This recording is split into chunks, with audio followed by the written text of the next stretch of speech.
सैयदना उमर फारूक, मेरे नबी पाक अलैहिस्सलाम ने फरमाया फरिश्ते 950 साल मेरे उमर की शान बयान करें तो खत्म नहीं हो सकती। इतना बड़ा शख्स उमर फारूक, इतना बड़ा आदमी। एक दिन ऐलान किया उमर फारूक ने, लोगों मस्जिद में आओ, बात करनी है। अमीरुल मोमिनीन का पैगाम है, सारे मस्जिद में आ जाए।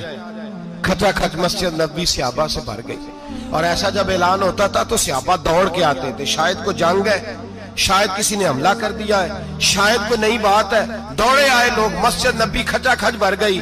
सैयदना फारूक आजम रदी अल्लाह तआला अन्हु मिंबर पे बैठे।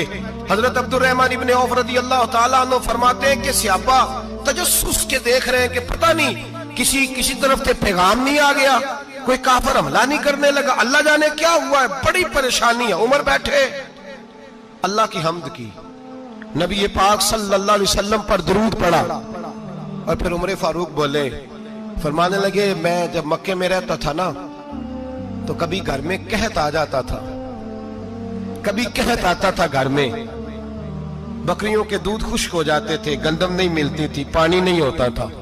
तो फरमाया मेरी अम्मा मुझे खाला के घर भेज देती थी। कबीला बनु मखजूम, उस कबीले में मेरी खाला की शादी हुई थी तो वो मालदार लोग थे, उनके पास ज्यादा बकरियां, ज्यादा ऊंट, ज्यादा गायें, ज्यादा खेत थे।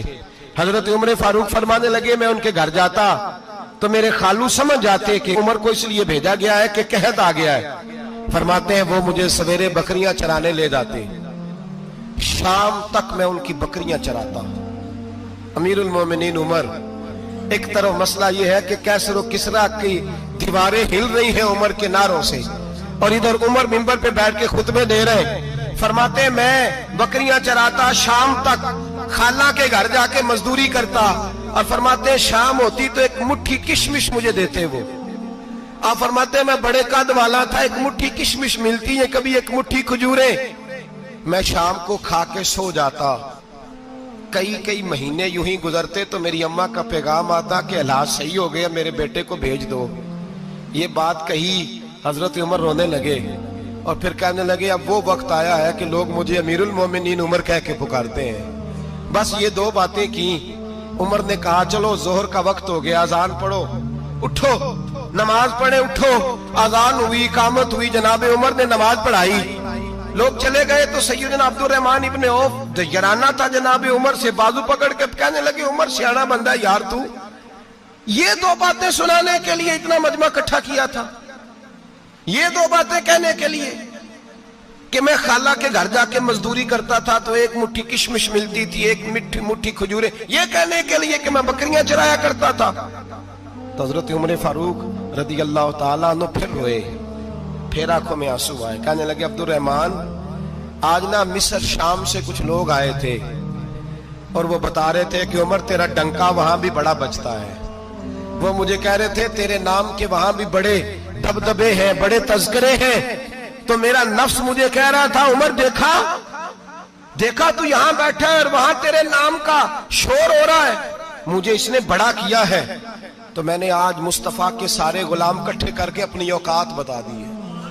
मैंने अपनी औकात बताई है कि मैं कुछ नहीं, कोई शय नहीं, कोई चीज ही नहीं, असी किसी से कुछ नहीं जे लगदे, ना कोई साडा दर्दी।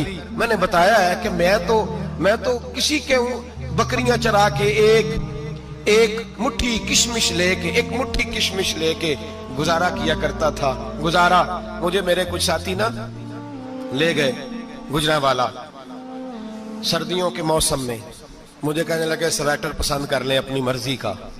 तो मैंने कहा यार मुझे तो वही मजा आता है जो मेरी अम्मा क्रोशिये से बनाया करती थी, वही वो पहले अब्बा पहनते थे, फिर वही स्वेटर बड़ा भाई पहनता था, फिर हमारे खाते में आ गया। और फिर उसकी तारीफें होती थी गुर्बत छुपाने के लिए, उसकी तारीफें होती थी, बड़ी मेहनत से बना है जी, क्या बात है, बड़ा गर्म है, तो अब छोटे भाई को दे दिया जाए। हमने कहा वही जमाना देखा है, वही रंग देखा हुआ है और उस पर फख्र है। अब तो लोग जब कुछ हो जाता है ना, दो चार लोग जानने लगते हैं तो लोग फटाफट दावा कर देते हैं खानदानी रईस आज़म हूं, बड़ी बात है। ऐसी कोई बात नहीं, जिसको अपना आप याद रहता है उसे खुदा भी याद रहता है, जिसे अपना आप याद रहता है उसे रसूलुल्लाह भी याद रहते हैं, जिसे अपना आप याद रहता है उसकी नजर में दूसरे लोग भी कुछ होते हैं, मैं उम्रे के लिए, हज के लिए जाता रहता हूँ, रब मुझे